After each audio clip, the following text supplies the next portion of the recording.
এ পর্যায়ে কবিতা আবৃত্তি করবে জুনায়েদ জামান। জুনায়েদ জামান। আসসালামু আলাইকুম। আমি এখন একটি কবিতা আবৃত্তি করব।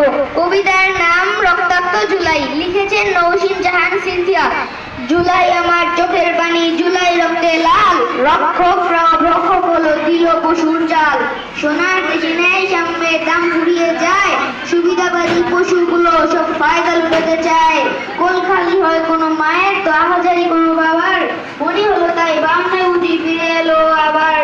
স্বাধীন দেশেও পরাধীনতা দিচ্ছে আবার হানা, অত্যাচারের নীল নকশা বাঁচছে আবার দানা।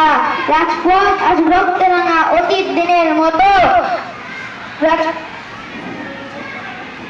রাজপথ আজ রক্তে রাঙা অতীত দিনের মতো। দমনী যোদ্ধা ছাড়নি পথ, থাকুক বাধা যত। মিছিলের পর মিছিল চলেছে অগ্নি নিশান হাতে, চলছে যুদ্ধ ন্যায়